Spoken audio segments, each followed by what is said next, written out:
शुरू करते हैं आपकी वर्कशीट नंबर 29। तो पहले आप लोग इसे अच्छे से लेबल कर लेंगे, रीड डाल देंगे, हिंदी क्लास लिख लेंगे, अपना नाम, अपने टीचर का नाम लिख लेंगे। आज हम आपका चैप्टर नहीं पढ़ेंगे, आज हम लोग हिंदी व्याकरण से रिलेटेड पढ़ेंगे, सर्वनाम के बारे में। प्यारे बच्चों, पढ़िए और समझिए। तो चलिए देखते हैं कि क्या पढ़ना है और क्या समझना है। देखिए क्या लिखा है। संजय जब खेल कर घर आया तो संजय के पास संजय की माँ को सुनाने के लिए एक बड़ी मज़ेदार बात थी। आते ही संजय ने माँ से कहा, माँ पता है आज क्या हुआ? क्या हुआ? संजय की माँ ने पूछा। संजय ने कहा, एक कुत्ते ने संजय की गेंद ले ली। कुत्ता संजय की गेंद पकड़कर इधर उधर भागता रहा, पर कुत्ते ने गेंद नहीं दी। यानी कि अब क्या हुआ, संजय गेंद से खेल रहा था, एक कुत्ते ने उसकी गेंद ले ली। संजय ने सोचा कि वो छुड़ा ले, लेकिन उसने नहीं छोड़ा, वो इधर उधर लेके भागता रहा। आखिरकार कुत्ता जिन दीदी का था, उन दीदी ने संजय को पैसे दिए और संजय जाकर नई गेंद ले आया, है ना। तो उन्होंने पैसे दिए और संजय जाकर नई गेंद ले आया। किस्सा तो मज़ेदार है, पर सुनने में कुछ अटपटा सा लग रहा है ना। जानते हैं क्यों? इसमें संज्ञा शब्द बार बार प्रयोग किया गया है। यानी कि जो संज्ञा के शब्द हैं, जैसे कुत्ता, संजय, दीदी, है ना, ये सब वर्ड्स बार बार आए हैं, ठीक।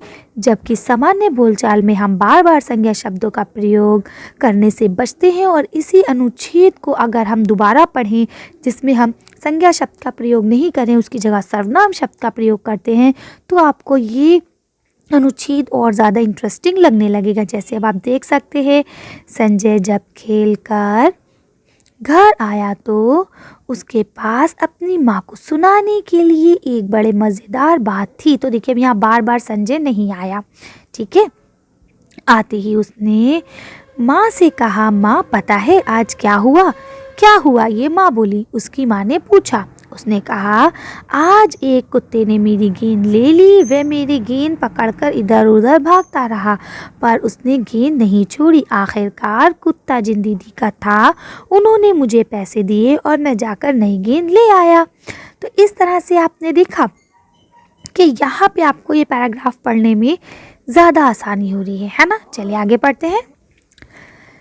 इसमें संज्ञा शब्द के स्थान पर कृष्ण, उसके, अपनी, उससे, उसने, उसकी, मेरी, वह, उन्होंने, मुझको, मैं आदि शब्दों का प्रयोग किया गया है, जिससे भाषा में प्रवाह आ गया है। संज्ञा के स्थान पर प्रयुक्त ये शब्द ही सर्वनाम है।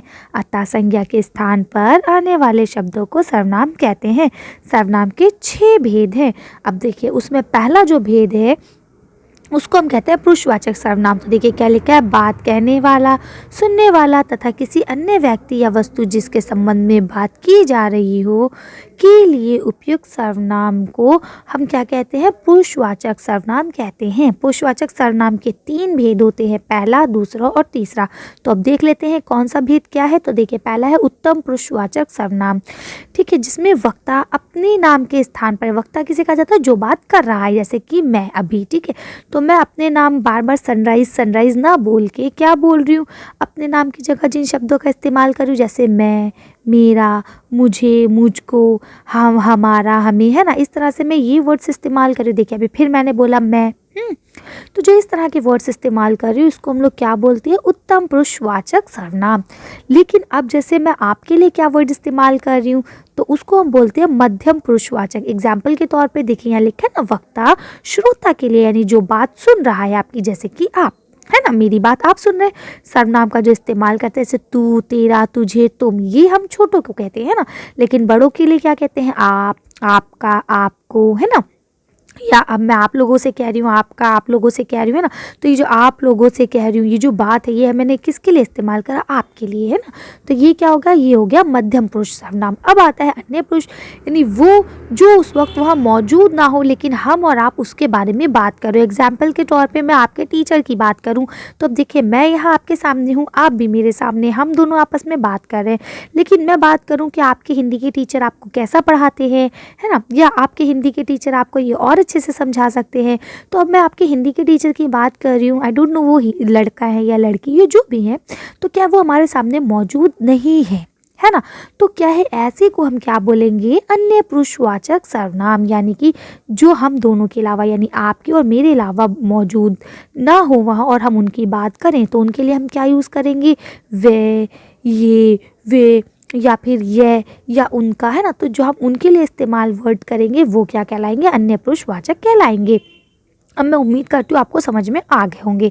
अब देखिए यहाँ लिखा है, नीचे दिए गए वाक्यों में सर्वनाम शब्द को रेखांकित करके करें, उसके भेद भी लिखिए। तो अब देखिए जैसे यहाँ लिखा है वह कल जाएगा, तो इसमें कौन सा हो गया, वह हो गया, है ना। आप खुद जाकर ला सकते हो, या हम कल बाजार जाएंगे या गए थे, या ये कलम मेरी है, या मैं खेलने जा रहा हूँ, या वे सब आज हमारे घर आएंगे। तो इसमें 2 हैं, बाकी सब में एक एक है। तो चलिए इसे आंसर शीट पे देख के वीडियो को फिनिश करते हैं। तो आप देख सकते हैं यहाँ पे वह आप अंडरलाइन कर लेंगे, ठीक है। और उसके बाद क्या लिखा है, वह कल जाएगा, ठीक। तो इसमें क्या हो जाएगा, अन्य पुरुषवाचक सर्वनाम। क्यों, क्योंकि यहाँ पे वह की इस्तेमाल हो रहा है। आप, ये हम सेकंड पर्सन के लिए यूज़ करते हैं ना, तो इसमें क्या आ जाएगा, मध्य पुरुषवाचक सर्वनाम। हम, तो ये हम कहें, या मेरी कहें, या मैं कहें, ये तीनों मैं अपने लिए इस्तेमाल कर रही हूँ, है ना। तो तीनों में उत्तम पुरुषवाचक आ जाएगा। इसके अलावा अगर मैं कहूँ वह, ठीक है, तो वह सभी आज, है ना, तो वे जब आ रहा है तो यहाँ अन्य पुरुषवाचक सर्वनाम होगा। लेकिन जब बात आ रही है हमारे की, तो यहाँ पे उत्तम पुरुषवाचक सर्वनाम हो जाएगा, ठीक है। तो इसमें 2 हैं, आप लिख लेंगे। तो इस तरह से ये आपका कंप्लीट होता है। आज की वीडियो को यहाँ खत्म करते हैं। आज की वीडियो में बस इतने। अगर आपको हमारी वीडियो पसंद आई हो तो प्लीज़ लाइक और शेयर करें। अगर अभी तक आपने हमारे चैनल को सब्सक्राइब नहीं करा तो प्लीज़ हमारे चैनल को सब्सक्राइब करें। Thank you for watching.